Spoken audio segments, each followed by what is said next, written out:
Welcome to the show again. New episode, brand new, everything. First thing I wanted to mention is that just remember that the number one rule is that we don't talk about Warhol. We don't talk about Warhol. That's the number one rule. Just we comment and we talk about it on the internet, but it's just something that we have. So yeah, let's start talking about the auctions. Remember that I said that they happened and whatever. Yeah, like I like to go to the auction houses because I feel I get to see a lot of techniques that from many artists from all over the world, and I get to get ideas for my own work. But it's funny to go to these things because so yeah, if you don't know the auction houses, they are Christie's, which is kind of like Coca-Cola, Sotheby's, that is kind of like Pepsi, and Phillips, that is kind of like RC Cola, if you don't know. But I like, of course, Coke, so Christie's, and I went to this time, and shout out to Christie's. But yeah, I feel it was looking more like a Costco more than a Christie's, but the paintings were fine, they were amazing, and I got a lot of ideas. But when I was there, I realized that most people that are there, they're not really to do what I was doing. It felt like you could always smell the fear. Like some people were like selling or buying or whatever, and some of them were like, oh yeah, if I don't sell this painting, like little James is not going to be able to go to like Harvard or whatever. Like it was kind of like so tragic in a way, but it was fun to see. And yeah, I saw great, amazing paintings, but yeah, something was in the air in regards to like, oh yeah, the Costco vibes of art selling. It's very like, oh, it's fine, but I guess it was coming. And yeah, the whole the whole thing felt very on the nose again. I want to see more subtlety in the curation, but we'll talk about curation in a little bit. But yeah, I want to talk about science. That's the first thing I want to talk about, but let's have a little break for our sponsor, the Mountain Valley. Well, let's see. I clicked.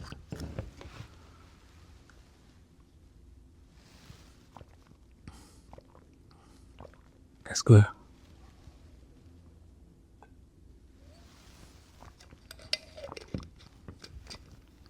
It is nice. Feels like I had some river water or something, but it's good. So yeah, let's talk about science and the state of science, how science and art, even if they're different, they are being controlled by the same people, and largely and also in small ways. But yeah, I was trained as a scientist in a way because I studied science all my life, and I have degrees in science. And for me, the top of the top universities to do research or research centers was the Rockefeller University. And if you don't know, look it up. It's in like Midtown Manhattan, and it's always been the place to do research, and great things have come out of it. However, yeah, I was like, oh, I can get a job there. When I moved here, before I even decided to be an artist, I was like, oh, I could work there. I could have a career just having a Rockefeller University like PhD or whatever. And I don't know, in the end I felt repelled by the place, and yeah, now it all comes back to the same thing. I feel I have to be, yeah, we have to inevitably keep talking about it because nobody will. So yeah, at the same time that I wanted to be working with that university, guess who was on the board of directors. Yeah, Epstein. So who is that guy again? Why is he in the board of directors?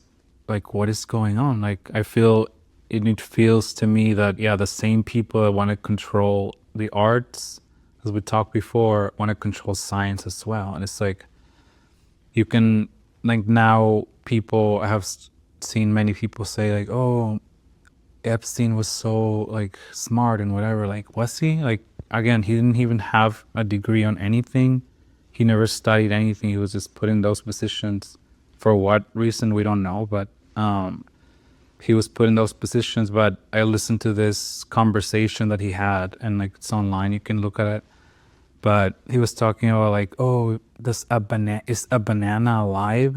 And he was talking about, like, if you put a banana next to whatever, it would, like, make it ripe or whatever. And he's speaking about, like, oh, the breath of the banana or something like that.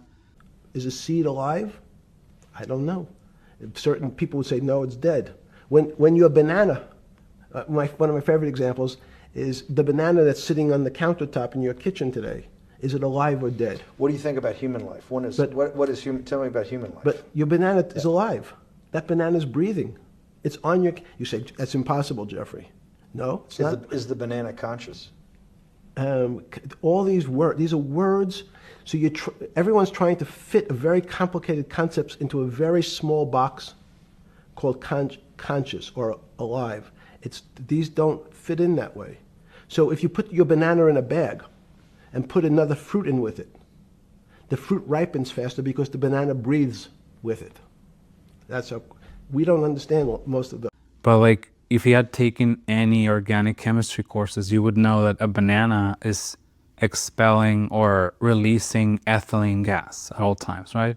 And that gas is the same one that is used by the plant itself to ripen itself, and it can ripen other things. So you don't put bananas with other fruits for that reason, not because it's alive. I mean, it could be, but that, you know what I mean? So just stuff like that, and then people get overwhelmed. It's like, oh, he's too smart or whatever. It's like, what's he again? Like, all these people, when you hear as an artist, like, finance, like, sometimes it can be overwhelming. We're like, oh no, like, smart. It's like, no, it's bean counters. Finance people are bean counters. And this is literally how Wall Street works in 1 second. Like, how many beans do we have? And then, like, oh, X amount of beans. And, like, how many beans will we have next year? X amount, right? You want to bet, like, over or under that. That's Wall Street. And it's like, oh, let's count the beans. And again, has nothing to do with art. They're always going to keep doing it. Use art as beans, but it's the same thing. Bean counters. So if you think finance, beans counters. And now, yeah, go back to the Epstein situation. Like, nobody even talked about that whole Rockefeller University, like, board of directors. And if this guy, who now we have a lot of women who came out and said that he attacked them, like, everybody turned a blind eye to it. You know, like, they must have known at some point that that guy was a creep to women, and they decided to oversee it. So, like, People are attracted to each other, and everyone has the same feeling. They've seen someone walk in the room, and they say, oh, that person gives me a creepy feeling. Science has tried to describe. Science doesn't describe what creepy feelings means. They just know it's a creepy feeling. I think women, as I said the last time, have an intuitive sense. What is intuitive? They have intuition, they have feelings, and they're able to deal in the realm of things that men, especially men like myself, find unexplainable. Women have intuition, men see things a bit differently. Men want to measure everything. Women are not really that interested in measuring. so yeah, the reason why I bring this up is because, yeah, growing up as a scientist, and you're like, oh, what's the top of the top? And then at the top is this guy. And then if you're an artist, you're like, oh, what's the top of the top? No matter what you say, you're going to say Gagosian. And then also he's there, Epstein. So I don't know why, and I said a little bit before, but now, yeah, we need to read the Epstein Files and find all this situations where this guy Gagosian is implicated. And yeah, now you can say like, oh, like maybe he has nothing to do with it, but we can never be sure, so we have to know all the information. Now it's on AI. Like, that's the thing. It's like we already know that these two guys are implicated. By the way, like there's one that was like, oh, are you buddies with Gagosian? He says no. But then there's another one that's like, hey, do you need something? Or I need something from Gagosian. And he's like, what do you need? There's some of them or one of them that is like, hey, do you need a job there? Job done. Like, I got the job. And then the same, or maybe, who knows, because all these people are redacted again, but we're going to find out eventually. But like one email reads like, oh, present a budget for like someone who has requested a job at Gagosian. So Jeffrey Epstein had access to regarding hiring at this Gagosian Gallery. What does that mean? Like, it's like above Larry and he can just do whatever he wants at the gallery? Or like, that's what it looks like now. You know, like at the beginning I was like, oh yeah, Larry is so scary and whatever, but what if there's people above him? Like, what if, because first of all, they would redact Gagosian's name if they wanted to, but they didn't.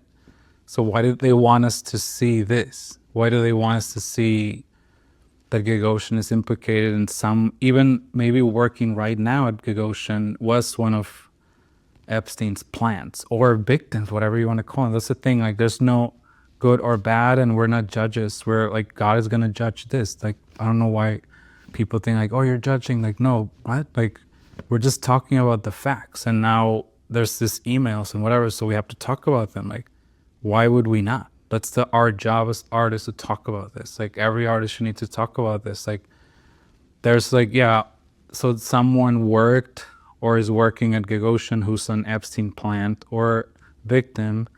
And yeah, like there's even some funny ones that are like, oh, they ask him Chanel or Gagosian. He says Chanel.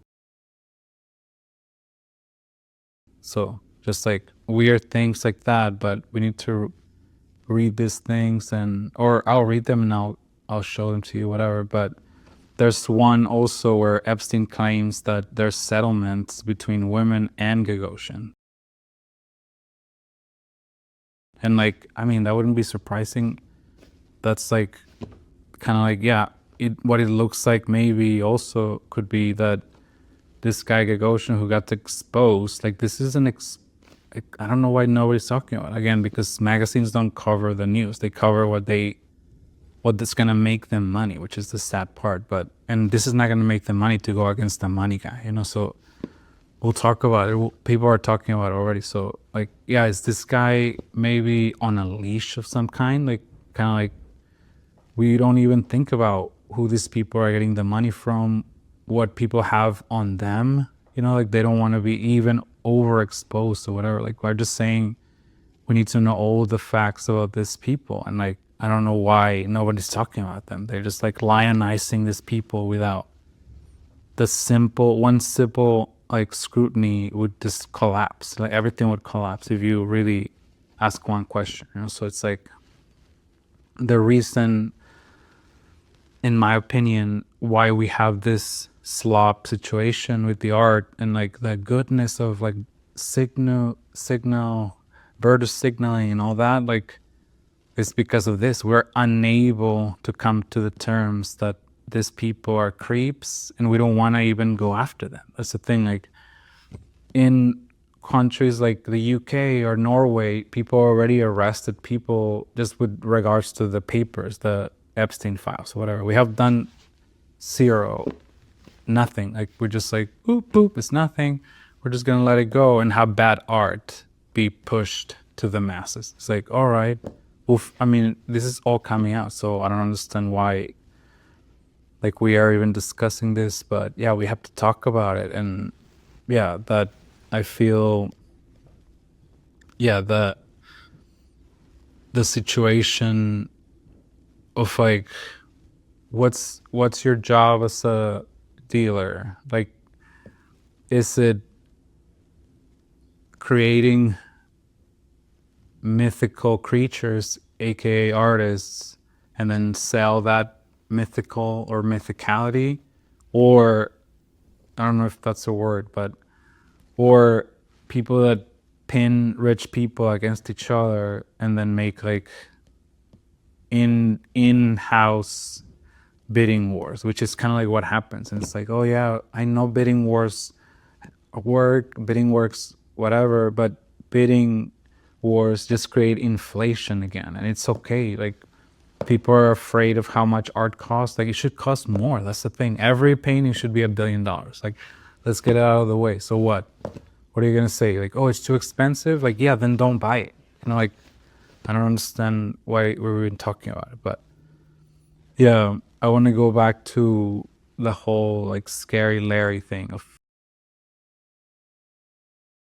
like the situation, because I feel that when you feel like, oh, these people who may or may not be on a leash, but still they're scary for many people for many reasons, like, who are they? Again, so like if you go back, like I said, let's go back to always to Andy. So this guy, Gagosian, he's a documented creep.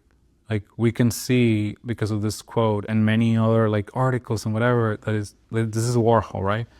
Larry, I don't know. He's really weird. He got in trouble for obscene phone calls and everything. That's literally documented. So like, obscene phone calls, like, what does that mean? And why are we just being like, oh, that's nothing? Again, if we keep ignoring these things and making art inaccessible to certain people because they could be predated upon, like, we're gonna keep having this situation. So this guy, now, again, Andy wasn't perfect. He wasn't God or whatever. He was just a guy. So then apparently Andy ended up working with this guy, Gagosian, and his friends, or one of his friends, like Paige Powell. She was like, hey, he used to terrorize everybody and tell us about this scary guy. Again, who has that reputation? Scary guy? Like, what do you mean? Why do we even allow it? Like, and she's like, oh, what happened? Like, why did you change your mind now you're working for him or working with him? And he's like, oh, well, it's cash and carry. That's what he said. It's cash and carry. So like, that's literally where we are. We exchange like women's safety, in this case, in the art world, for cash. And that's why a lot of people are upset. Like, I don't know why, how is that?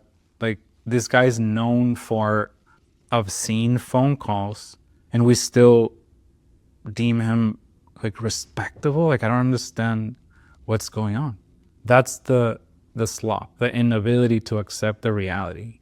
And that's why Hollywood is the same way and always been the same way. Because even, again, Andy, he wanted to do a JFK film in 1966. He wanted to do a JFK film, and of course they didn't want it. They could have had the best JFK film ever, but they were like, no, it's too early, kind of thing. Like, people take too long to get the reality, but artists too. Like, artists, we get the reality right away. So any artist watching this, you know what I'm saying, and it's okay to make things that people don't want. That's the thing. If you're making things that people want, you're failing. That's the truth. Let's have some water.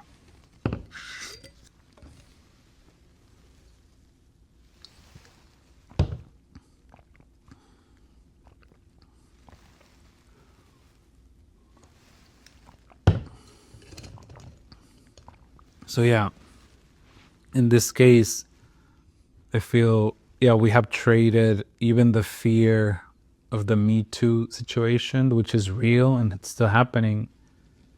like we have traded that for like a Kubrick, like baby sacrifice fear, in a way that the real situation that is happening. And I was watching this video. Look. What'll they do? They'll handle it. I can't believe I'm talking about a human being, Jack. She's not an insect. You don't just step on her. I know. Playing hardball was never your game. You never liked to get your hands dirty. But apparently this woman is for real, and this thing isn't just gonna go away. I can't do it. I can't think that way.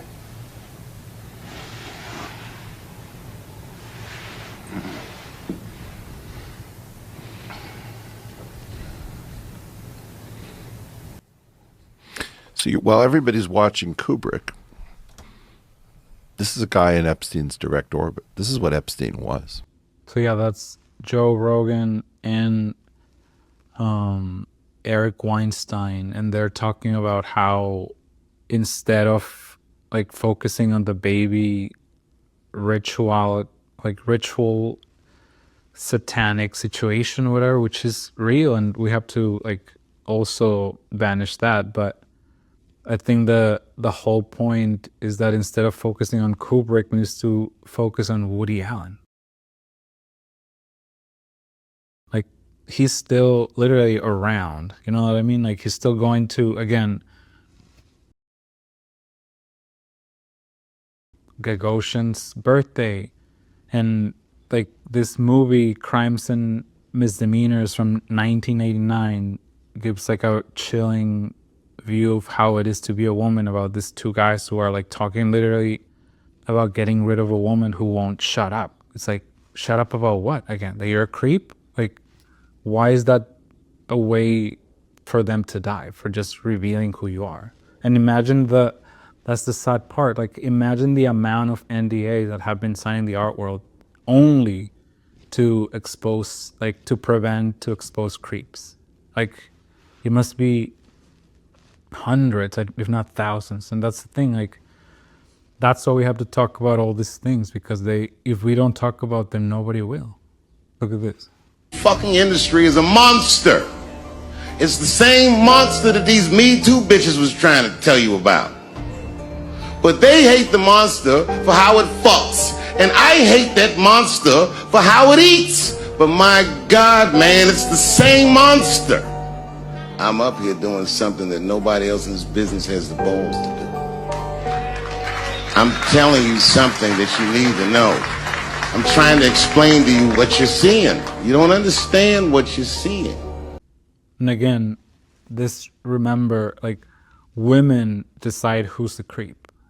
And when they say who's a creep, like they've been saying with Andy for literally 50 years, like, we won't listen. But I feel millennials will listen. And that's why social media exists. Like, that's why you can see me here, because of millennials who are like, this is enough. Like, if you're a creep, you're a creep forever. I don't know why it's like, oh, we have to rehabilitate you, whatever.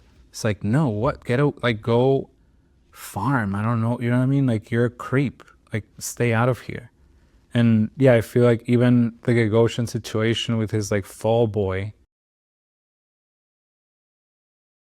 this guy, Sam, whatever, he like took the fall for the whole situation. Now he wants to be back. Like, and we're supposed to be like, oh, really? Like, no, what are you talking about? Like, I feel like, yeah, this whole situation with like, it's dangerous for women and we want to make it more kind of thing. Like, we have to make it less and more opening to people to be just themselves without the fear of a creep. You know, like, I feel this is the whole situation that I see, like, before, like from the movie Titanic, like, oh, women and children first, right?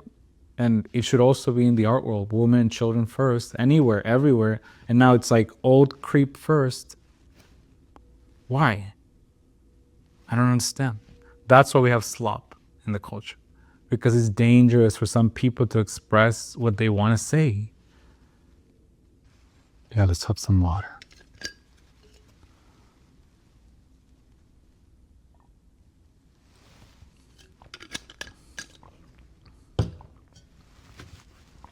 So yeah. But yeah, we do have some amazing painters right now. Like I said, Lisa Yuskavage has an amazing show right now. And shout out to Lisa. Those are amazing paintings. And shout out to Sofia Coppola. Shout out to Chanel. Chanel, better than Gagosian, remember? And yeah, the also Katherine Bernhardt, shout out to her, and she has a great show at Canada. Those are amazing paintings. And Julian Schnabel at Pace. That's an amazing show. There are other shows, but I think those three will set you free, I think, for a little bit. But yeah, when I moved here, I read about all the happenings, right? Like that's amazing happenings. And I always wanted to see happenings and what a happening was, but I really never seen a happening in a way. So like I feel since I showed up, all or 98% of all the performance that I've seen is either like a person of European descent on a mic making noise. And I don't think that's a happening or a performance. It's just noise, you know. So I feel when I read about like, oh, like in the 60s with like Robert Rauschenberg wearing like an umbrella and roller skating.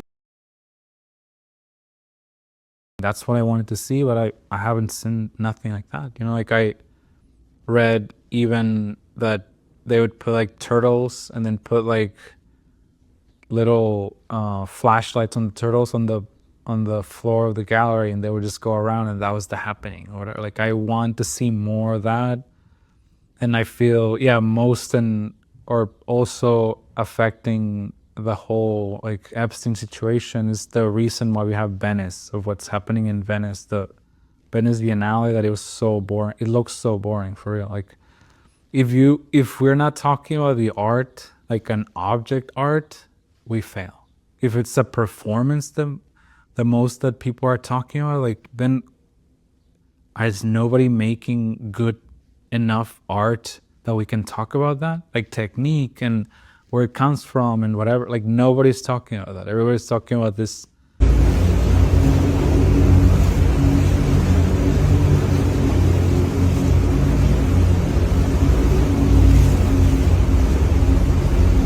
Austrian lady who's like talking about like the environment and like women's rights and whatever. But again, like women's rights is Epstein, right? And Gagosian, and nobody seems to care about that. The same people that she's gonna have a show at Gagosian now, this lady, and she's gonna be like twirling around in Chelsea in the Sea-Doo, which is like a Canadian company. This Austrian lady in a Canadian Sea-Doo, and she's gonna be in Gagosian and be like, oh, I care about women. It's like, oh really? And like boycott this gallery if that's true. Like I don't know why it's so hard to like put the things together. Even the environmental thing, like just the whole thing with the Guggenheim. But I feel, yeah, the same reason why we have this like comment on the culture, but we don't do anything about it, even as artists, is the reason why we're here. And I feel it starts with all this like scam artists, aka curators. And you're gonna say like, oh, that's mean, but how do I know that? Because I was one. Like I was a curator, or I am, doesn't matter. Let me tell you, it's all a scam. You can be a curator right now. You are a curator right now. If you call yourself a curator right now, nobody's gonna say, hey, you can call yourself a curator, because all the people that are curators now, they self-appointed themselves curator. That's what you're not understanding. Like curators are Star Wars fans. That's the best analogy. And art is Star Wars. So they know all the things and whatever, but like it's boring. Like you're a Star Wars fan. It's the same thing. But an art world fan is the same thing. That's a curator. So, and you can be one too. That's the thing. And the way that I did it is like, hey, I have an idea for a show. I wrote a thing. I share it with friends who are making art. We put it together, and that's a group show, and you're a curator.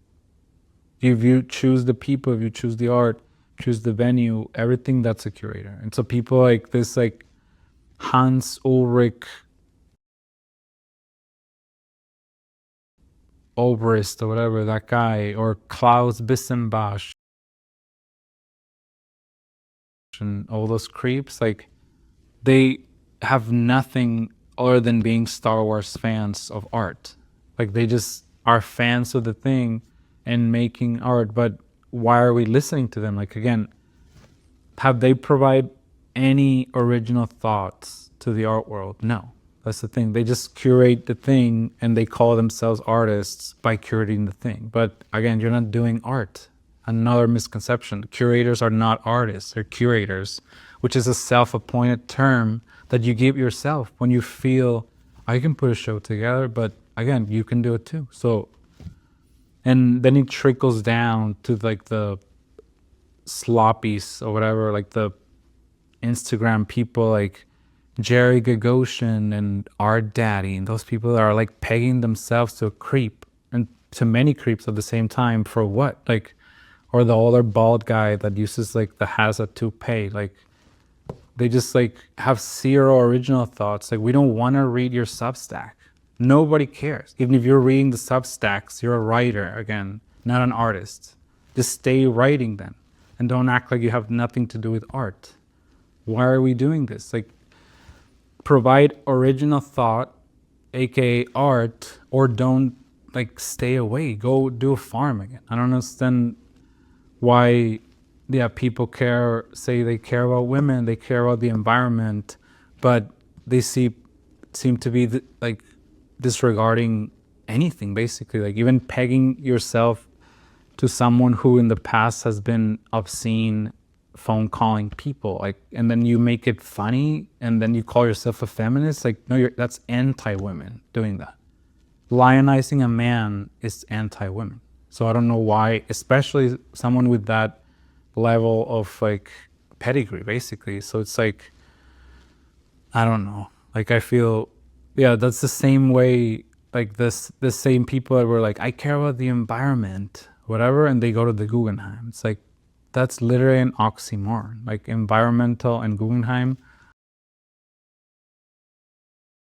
they are the opposite. Like, these people have poison our environment with many heavy metals, and people are deciding to avoid that conversation and act like, oh, I'm gonna go care about the environment. There's even like a conservation like ball that happens or whatever at the Guggenheim. So it's like, what are we doing? Like, that's the reason why the culture is the way that it is. Our turning our blind eye to a situation that is right there, that we all see, that's what happens. That's exactly what's happening right now. But it's over. Like, we already know, it's already out. It's going to take years, but it's fine. Like, you had your fun. You saw, like, you think you're like, oh no, I can come back from this. Like, no, you already poisoned the environment. You already were a creep to women. That's it. I don't know why we keep like talking about this even. But yeah, whoever attacks the environment or attacks women, in my view, is someone needs to be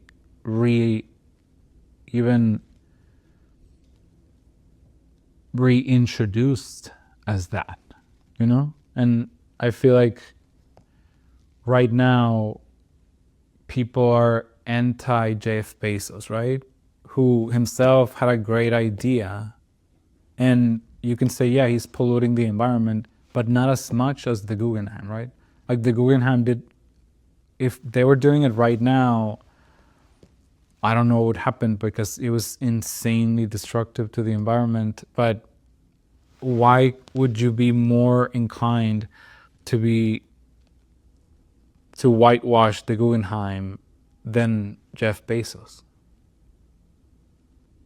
And what I mean by that is like, yeah, I am a capitalist, and I believe that like not all money is evil. So we have to know where the monies come from. Let's have some more.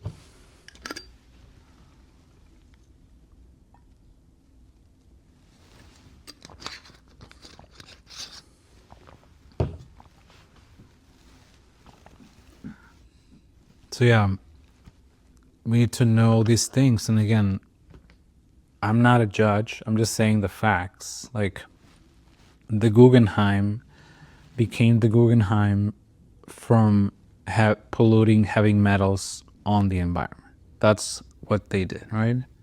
The Whitney, which is the Vanderbilt, they make their money through the railways or whatever, railroads or the trains. So yeah, was that slavery, some of it? Yeah, like, so it's like we have to remember these things and know that whoever call themselves like, oh, I'm an ethical person or whatever, it's like, are you? You know, like, think about the institutions that you support. And I don't know why even right now we're even like pissed at Jeff Bezos, or like, maybe he is, maybe he's not, but he's got a great idea. You know, like the great idea doesn't get erased. And of course, those great ideas are just things they stole. You know, like usually these things appear and then nobody sees it. And then one guy is like, if I steal that and I make it that, it's going to become that. And that's what Jeff Bezos did. That's what all these guys do. But I think that's a good thing. It's like, again, like McDonald's, right? It was a thing. Then this guy that I mentioned before, Ray Kroc or Kroc, he saw it and was like, this needs to be everywhere. And like, it became a thing. And you can say that's wrong or whatever, but that's you. Like, whatever I believe is that that's a good thing for humanity when we do that, especially when it's a good idea. Like, for example, I had the opportunity to meet one of my heroes, which is Jack Dorsey from, he created Twitter, right? So there's this thing, he was going to NYU where I went, and I decided to go there because of him mostly. But he found out that there was this software that allows an ambulance to tell you where it is by sending a code to a computer, and then he would know where it was by the tweet or whatever. So that's technology that was there for the ambulances. And Jack Dorsey was like, what if I use that, but instead of the 140 characters that he would take for that code, I can just write whatever, and I just tweet from a location. And that's literally what Twitter was. So like, I one time had the fortune, and I'll tell you guys more stories about this, but he and I had I went to the Mercer Hotel, the Sub Mercer, around like 2010, and he was there, like, and I was like, oh my God, like a few blocks away from NYU, I was going to NYU, and he literally paid my tab, and we talked a lot, and yeah, he was a great guy, and I told him everything, and he was like, yeah, that's exactly what I did and how it works. And yeah, who knows what he's doing now, and I don't know anything, but he's a great guy. And yeah, like I feel people demonized all this like tech guys as bad, and again, everybody's bad and good. So why are we, like, I believe like Mark Zuckerberg, the same thing. He stole an idea and ran with it, but that's, for example, like, yeah, that's a way that I believe has been good, like Facebook, even, or like social media, for these reasons. You know, like we get to say things that otherwise we would have to like pay for, or it would have been shut down. So like these people are allowing us, like even Elon Musk, like they're allowing us to say whatever we want, and we kind of like demonize them for, it's like, that's good. Even if they are making bad things, like so do other things, and some other people are doing it worse. So like you have to decide. I know it's overwhelming, but it's overwhelming by design. So you have to choose the things that matter to you and just be very like focused on that. For me right now, this art, and in like within the art is like, who's being disrespectful to women, who's being disrespectful to the environment, and that's what I'm going to talk about for now. So in this situation, I feel that, yeah, whoever's controlling artists also I will focus on, and destroying the environment. But to me,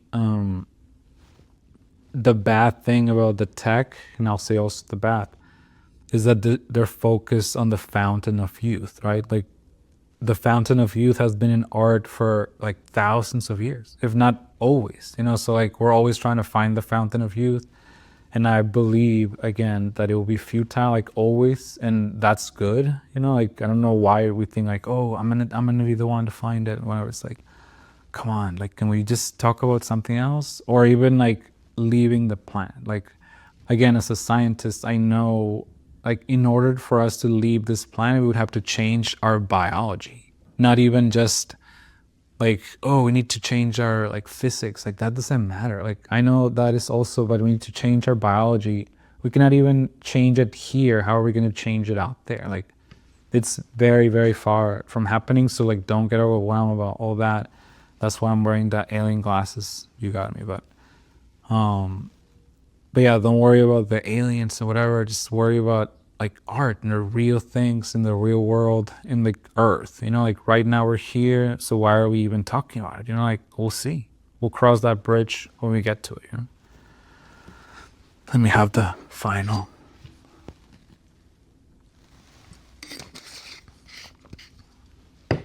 Yeah, don't get scared about AI. Let me tell you, don't be afraid of AI. AI is us. So if you're afraid of AI, you're also afraid of us. And a lot of people are afraid of us, so it's fine. But just telling you, don't be afraid. In very simple ways,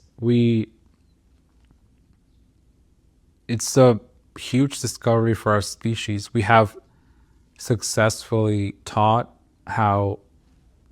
sand how to think.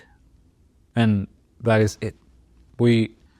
Silicone is the element that I'm talking about, which is found in sand, and it's why it's called Silicon Valley. That's what it's like, a bean counter made out of silicone. So AI is a bean counter also. So like, don't be afraid of AI. In fact, you need to use AI because it's like doing the math when you have a calculator, which a calculator is also an AI, which you can put an AI into your Texas Instrument, like the one that we had in like middle school, whatever.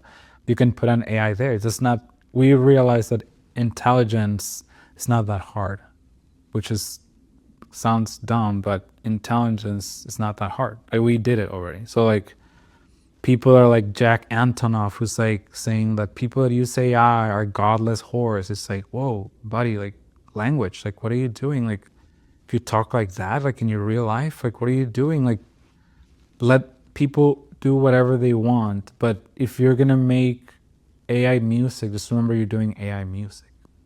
If you make beats for a living, like stop calling yourself artist or like art. What do you know about art? You make beats. Beats are already there, just finding them. You're just like tuning them into them.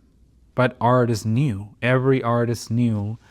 And that's what I feel I've been, in a few ways, I've been misunderstood in the comments and being like, wait, why are you telling us to be more radical, but you're calling some things not art? It's like the radicalness doesn't come in what is art. The radicalness is in the idea. And the ideas depicted in painting and drawing are more likely to be transported into the future.